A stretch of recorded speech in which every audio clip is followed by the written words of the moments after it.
Okay, I'm here today with Anna at the Lifeclass that I teach here at California State University of Los Angeles. And Anna, I'm so glad that you're here again today. Tell me what you've experienced by coming to this Lifeclass. It was very motivating to come in here in her last class. Like I told her, words made a difference in my life. It pushed me to make a decision, to be determined that I wanted my freedom back.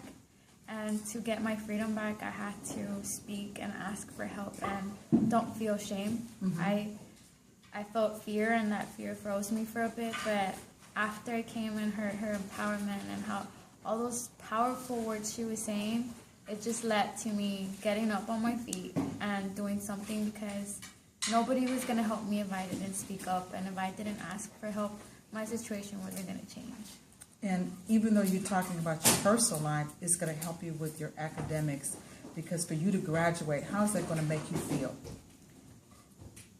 It empowered me in my academic life, because I was isolating myself, not trying to not have friends at school. But when she said that out of 10 friends, if your circle of 10 friends, they're all positive, then you're most likely to success. Mm-hmm. And I surrounded myself with people that are successful, and it's leading there. Like, people have graduated from college, and now I'm about to get an internship at the City Hall, and it has to do with my major of communications with political science, and it all has to do that I came here, mm-hmm. and I didn't want to be isolated. I wanted friends. I needed friends to push me. I needed positive friends. That's what I needed. I needed positive people who weren't nagging about me, who weren't questioning me, who weren't trying to put me down. I needed positive people like her.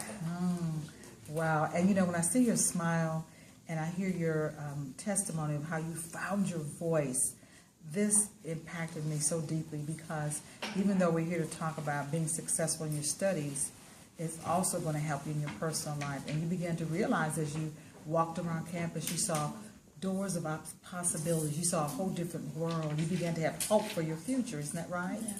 Yeah.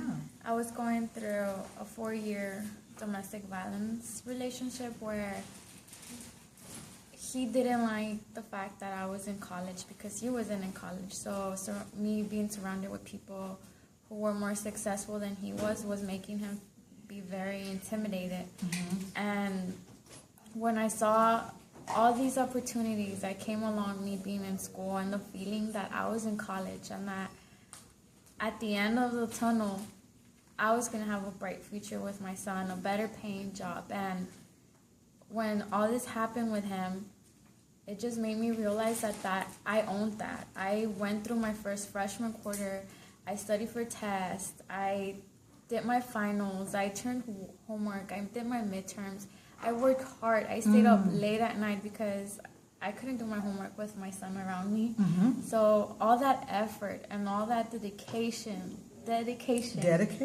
yes. It just, I was not going to let someone come and destroy it and take my dream out. I was not going to let someone come and try to own all that work I did for, just to get thrown out the trash.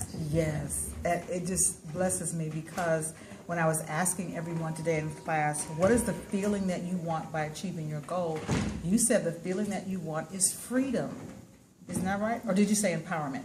The feeling, taking the effort to break the cycle of abuse. It's exhausting. It's exhausting. But what keeps me going is my freedom. That's amazing. And you found it here on campus. You found it in my class on how to be successful, how to win the game of life. And part of that is learning to own your voice, to take back your future, to take back your power, to realize that you do have a choice. And what blessed me too was the fact that you realized you had to ask for help. Whether you're asking for help in tutoring with your studies that may seem difficult, or asking for help from family and friends so that you could have your freedom from abuse, asking for help is very key. And what I'm excited about for you also is you realize that you did not allow shame to keep your mouth closed. You opened up your mouth, you asked for help, and you realized that help was available. So often there's a cycle of abuse where you keep going back to the abuse. It's like a revolving door. And then people start saying, well, what's the point of helping her? She keeps returning.